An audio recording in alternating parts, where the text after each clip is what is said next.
despite the precarious situation of the Eagles in the qualifying series. Now, after 4 rounds of matches in the series, Nigeria fifth in Group C with just 3 points, having only drawn 3 and lost 1.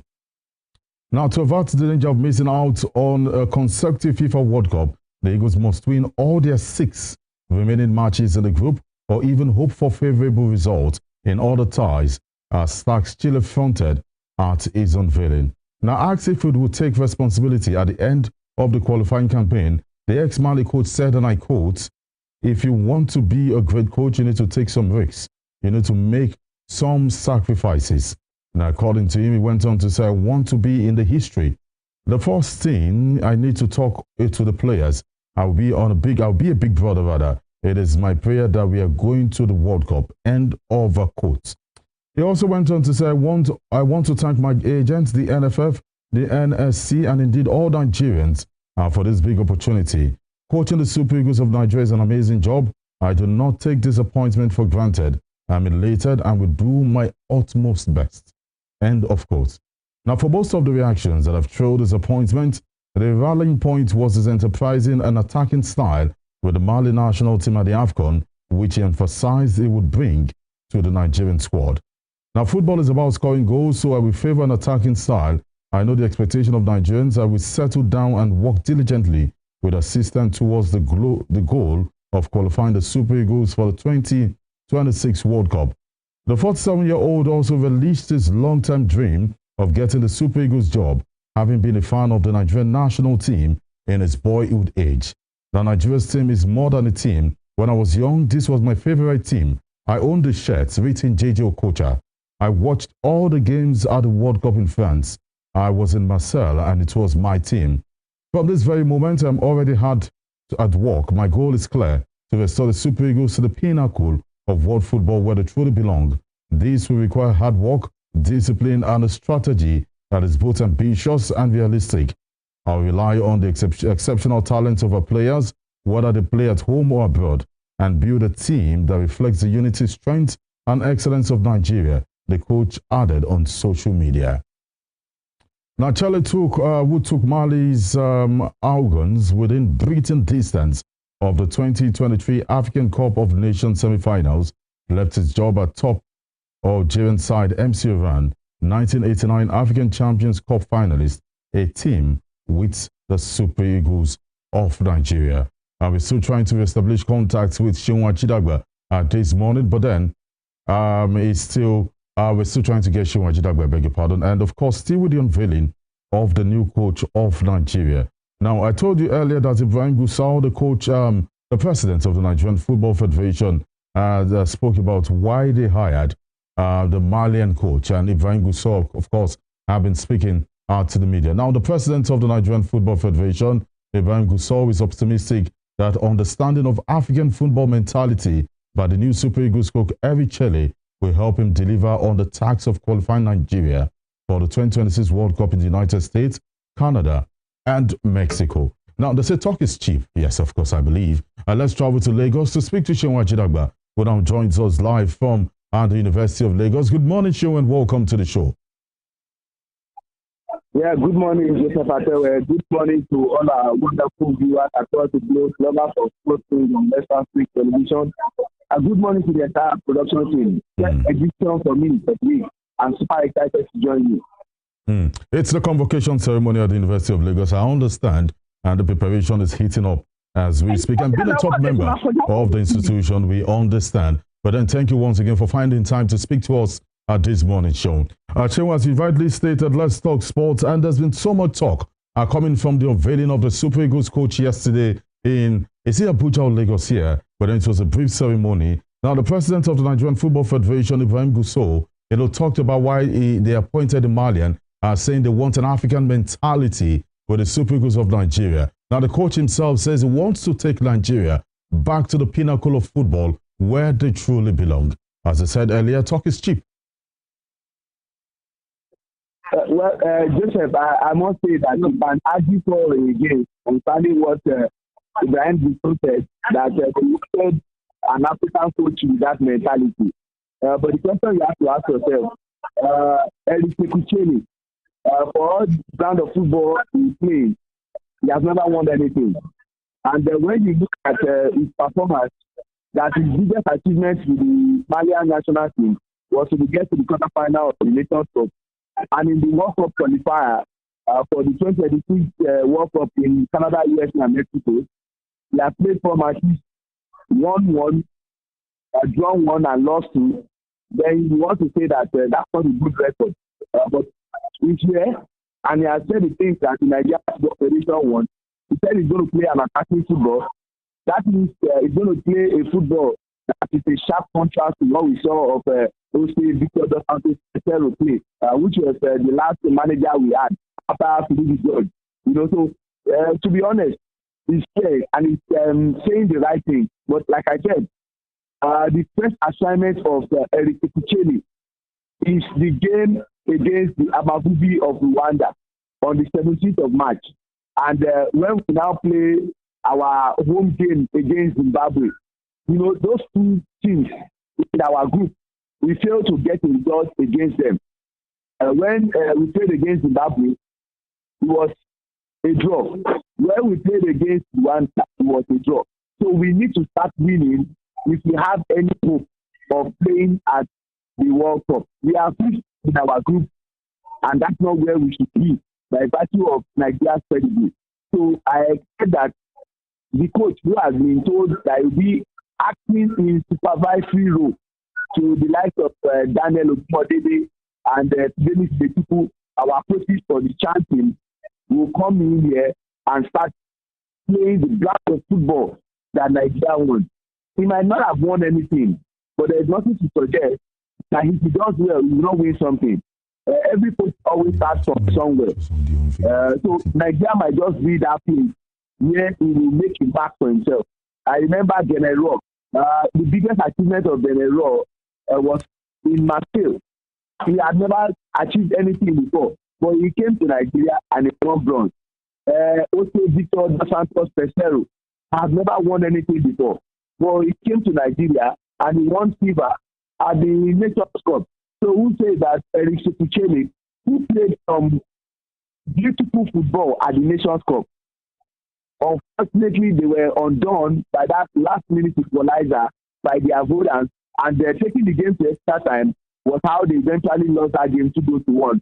Else, they could have progressed past the quarterfinal. So I'm hoping and I'm praying that we can help our players play the best of football. I've always said that Super Eagles of Nigeria, we should be playing the best brand of football. By virtue of the talents that we have, we should be playing the best brand of football. We should be winning competitions because we have it in us. Look at all our players scattered everywhere. You look at our attack. You have a Victor Osimhen. You have the Ademola Lookman. You have the Samuel Chukwueze. For this. Continue to mention them. Even in the meetings, Wilfred Ndidi, Rafael Onyedika, Bright of Samuel, William Trustekon, our goalkeepers, Maduka Okoye, Stanley Wabba. So all we are praying for is to have a coach that will help us harness this talent to play the best brand of football. Because in Africa, I'm able to say that barely we look at 2 teams or 3 teams that have a better squad than Nigeria. Well, of course, I agree with you. And look at the caliber of players we have at our disposal. You want to talk about the areas of stars, and you expect Nigeria, to be winning titles. And I keep saying, like I discussed with someone, how Nigeria have only won 3 African Cup of Nations still remains a mystery to me. And Nigeria came third, have been third for more than 8 times, second for more than 5 times. That's a disaster. You can say that again. Although there are some titles which we have won that we felt we were robbed. Case in point, Ghana Nigeria 2000. Although Victor Etoba made it easy for the referee by putting his hand on his head for a penalty that he scored. You remember 1954 also. So there are so many titles Nigeria should have won that we were robbed. But all in all, I feel that we should be doing better than we are doing. I agree with you 200%. If you look at what we have achieved and what the Egyptians have achieved, you will see that it's a stark contrast. And I hope that under the reign of Eric Sekutele, who has been given a 2-year contract, that things will get better. I hope for the best for Nigeria, because I have no other country than Nigeria, and I have no other team I will support than Super Eagles of Nigeria. But the apathentic football that we saw the last time out, I think we should move away from it. At the last Nations Cup in Ivory Coast, it was hypertensive, and I see that was a final which we have won so easily. We bungled it because never will we say that the Ivorians had a better team than us that day. Even if they were playing at home, it does not matter, because I see that they had a better team than the Ivorians. But unfortunately, it didn't happen. So we need to move on from there. And Eric Sekutele's first assignment for me, like I said, he said he's going to qualify us for the World Cup. I hope it does happen. But we are in a precarious situation. And I also want to give you another tip. Please. I am not saying that's the truth. I was speaking with someone, and I said, qualifying for the World Cup will be a long shot for Nigeria. You know why? We are in the same group with the South Africans. The president of CAF, Dr. Patrice Motsepe, is from South Africa.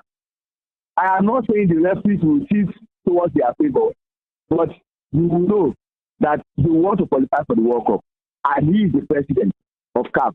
Don't forget that Zimbabwe also play their home games with South Africa, same as Lesotho. So these are reasons that we need to be worried about. But like I said, we need to first do our own part of the bargain and hope that other results will be in our favor. It means that from now on, we cannot afford to drop any point. Win all your matches and hope that other results go in your favor. And so of course, Eric Sekutele, I wish you all the best. We wish him all the best. He spoke about South Africa and the president of CAF, that is Patrice Motsepe. You also know that most of the titles Nigeria have won all came from South Africa too. Yes, you can say that again, but again, this is a different kettle of fish. We have won 3 Nations Cup. Yeah. In 1980, when we hosted it. In 1994, and that was in Tunisia. And in 2013, yes, that was in South Africa. Against all the odds, nobody gave us a chance. And we won that Nations Cup. So this is now qualifying for the World Cup. And for the very first time, the World Cup will be held in 3 countries. We miss out on the first World Cup that was held in that part of the world, the Middle East. That is Qatar. We cannot afford to miss back-to-back World Cup. It will be suicidal. But unfortunately, we have started on a very poor note. I hope that if Eric Sekutele, one, will make us play beautiful football. Eric Sekutele will bring discipline to the Super Eagles of Nigeria. Very, very important. Because I say it to anybody who cares to listen. The Super Eagles of Nigeria are a bunch of disciplined people. You see some of the things that they do, and you begin to ask yourself, why are you doing this?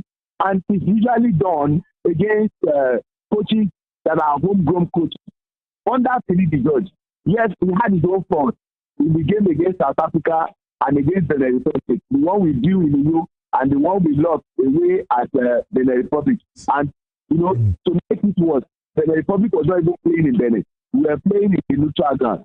Now, during those periods, the likes of Kelechi Iheanacho, even for the game against South Africa, you saw the time that they arrived in Nigeria. And even when they are going for training, you see them holding their phone like they want to take their phone to the training pitch. And I'm like, what sort of indiscipline is this? So I hope that the Nigerian Football Federation can reenact or resist our code of conduct. Okay. That players have to comply. But more importantly, Sekutele must be ready to wield the big axe on whoever is trying to be unruly or indisciplined. We must have disciplined players because we have a target. And like I told you, Joseph, the biggest game is these players. If they qualify for the World Cup, it's either they get an improved contract in their club or they get another club that will sign them for an humongous amount of money. Okay. Look at how many clubs are after Ola Aina. They are after Ola Aina because of the performances he's turning out at Nottingham Forest. If Nottingham Forest don't give him an improved contract, another club will just snap him up. And why are they snapping him up? They are snapping him up because he has put up a decent week in, week out. So the biggest game is for the players, and I hope we can qualify for the World Cup. I hope so too, and that will be a dream come true. But then, we're still talking sports this morning. Let's switch gears and talk about the Nigerian Premier Football League as we speak. We know that NPFL has deducted points they deducted 3 points from Nasarawa United. Take us through what happened, and don't you think that's a little bit harsh on Nasarawa United? You cannot afford to be unruly in the league. It has happened to teams like United. It has happened to teams like Bendel Insurance. And then it has happened to Nasarawa United. And when you deduct 3 points from people, it's something that they cannot cope with. Insurance is still battling with that problem now.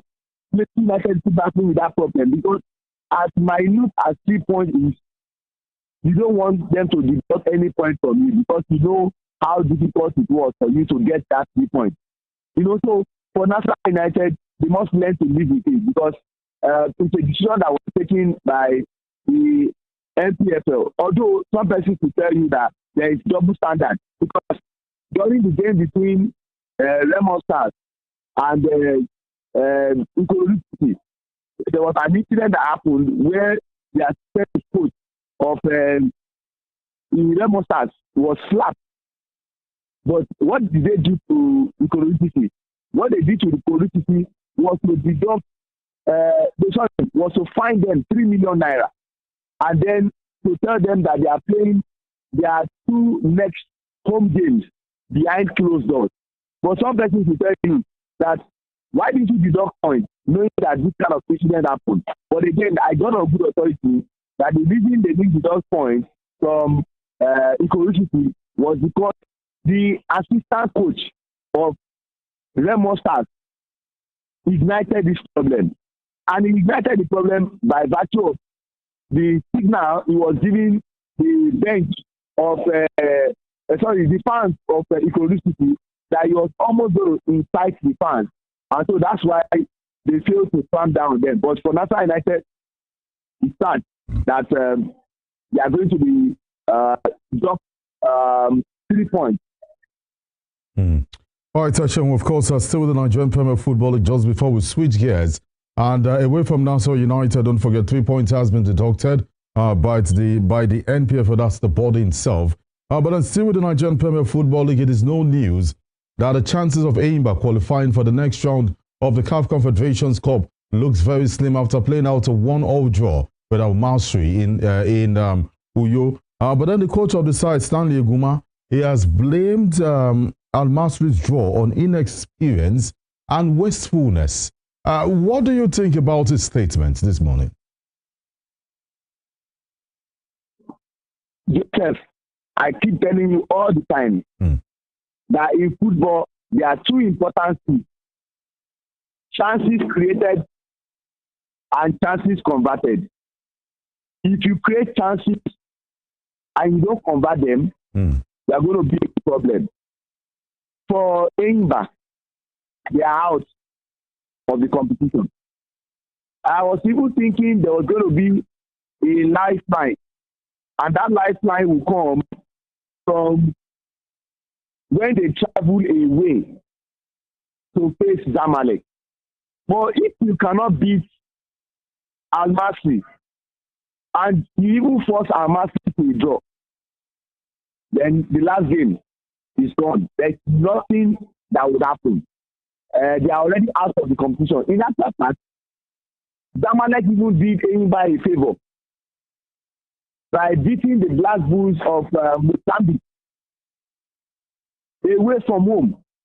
And so if Enyimba had won, Enyimba would have just gone straight into the second position. But Shehu, sorry to cut you, Shehu. If you're doing your maths here, because I mean, for the sake of our viewers, if you're doing your maths here, mathematically, Enyimba can still qualify. Because all they need to do right now is hope that Black Bulls defeats what's the name right now, Al Masry, and Enyimba defeats Zamalek. And don't forget that Zamalek has qualified, so they might be lucky to have Zamalek, field younger players. My brother and my friend Joseph Atewe, my late dad, who died some 15 years ago, I've not received his pension. I can put in advance my entire late father's pension that Enyimba are out. Okay. You know why I'm saying this? It's not in the hands of Enyimba anymore. And if Black Bulls played against Almasi and he ended in a draw, away at Almasi, and Almasi are now playing at home against Black Bulls, again they know that they need to win. We died there. Have you heard the word Agbemugbe before? Agbemugbe. We die yesterday. That's what it means in Benin. Agbemugbe, we die here. You kill me today. And that's what Almasi will do to Black Bulls. The ascendancy, the eight, is in the hands of Almasi. Almasi only lost one game at home in this group, and that was against Zamalek. And you know, not even a loss, it was even a draw. Sorry, so I don't misinform my esteemed viewers. It was a goalless draw. It was when Almasi went away to Zamalek that they lost 1-0. Nobody will beat them. They will beat Black Bulls, and they have qualified. And what gives you the impression that Enyimba will play at Zamalek and beat Zamalek? Even if Zamalek rests their players, I'm a realist and I don't deceive myself. Enyimba are out. Okay. And what that means is that our coefficient is affected because CAF will no longer give us 2-2 anymore. They will now give us 1-1. So one team moves to the Champions League, one team moves to the NPF, yes, to the Confederations Cup. Of course, because the question CAF will say is that what have you done with having two teams in Champions League and Confederations Cup? Even the last time, it was only Rivers United that tried to give us some hope, and that was in the CAF Confederations Cup. All our teams in the CAF Champions League were knocked out in the preliminary round. This year again, it happened. We are not even knocked out in the first round or second round. Okay. We are knocked out in the preliminary round. This year was Enugu Rangers and Remo Stars. 2 hours. They got knocked out in the preliminary round. And the other team that represented us in the Confederations Cup, by virtue of winning the Federation Cup, that's FNN. They got knocked out in the preliminary round. It was only Enyimba that got into the group stage of the CAF Confederations Cup. So what have we done over the years with the slots that we are giving? It happens in Europe also, where they give you an opportunity and then you are not making good use of it, they take it from you. So it's not a surprise that CAF will just look at us and say, we don't deserve this 2-2 slot anymore. We give it to another country. All right, so Sean, there's a lot of stories to talk about in other sports because we'll be going there very soon. We'll talk about what I call the World Cup of tennis in the Australian Open. But before we get there, this story quickly has been making the round. It's no news that Manchester United and Arsenal played in the third round of the FA Cup. And Manchester United going on to win on penalties in that game, even with 10 men from the 65th minute. Now, there's been death threats on Kai Havertz and his wife. There's been death threats on so many Arsenal players. I really want you to dive into these. And, some pundits, professionals, are saying that Mikel Arteta is stubborn because they're still trying to understand how Arsenal would have lost that game, knowing fully well the Premier League is not in their hands. The Champions League looks unbelievable. And, now the FA Cup, they're one leg out of the Carabao Cup. Your thoughts quickly in 2 minutes before we dive into other sports. Mikel Arteta is a stubborn coach, and Mikel Arteta will not take Arsenal to Eldorado. I've said it to any Arsenal fan who to listen, but they don't listen to me. They think I'm talking from a hate point of view. Arteta is so stubborn that he wants to stick to what he believes in, and not all the time will you stick to what he believes in. There are some things that are reality that you should be doing, and I say, look at the attacking force of Arsenal. 2 days ago, some Arsenal fans came to meet me and they told me that the reason they lost the league title was because of William Saliba, who got injured. And I told them, I said, no, William Saliba's injury did not cost you the league title. What cost people the league title is the fact that you don't have striker that can guarantee you 20 goals, even in his bad season. And I said, the reason Man City defeated Liverpool was because of Erling Brot Haaland, who was in his first Premier League season that time. And I said, Sir Alex Dr. Chapman Ferguson, one of the greatest managers of all time, say defense means you try to attack, win two games. Yes. And for Arteta, after losing that title to Man City, I thought that season he was going to go into the market and get a recognized striker that can guarantee him goals and not rely on the likes of Bukayo Saka, Gabriel Martinelli, Leandro Trossard, and Kai Havertz. Or Gabriel Jesus. That even Gabriel Jesus, in his best year at Man City, did not score 15 goals in a season. And now, I said, God, grant Arsenal their wish. Don't allow William Saliba get injured. Saliba did not get injured last week. He played the entire minute of all the players in the Premier League. But the Arsenal team win the title. They lost the league title to Manchester City on one ground because they have Erling Haaland, who outscored the other players. What did Mikel Arteta have done this season? Go for strikers. You were talking about Benjamin Sesko. You were talking about other strikers. But you didn't go for them. But he decided to go for Mikel Merino. So he's a stubborn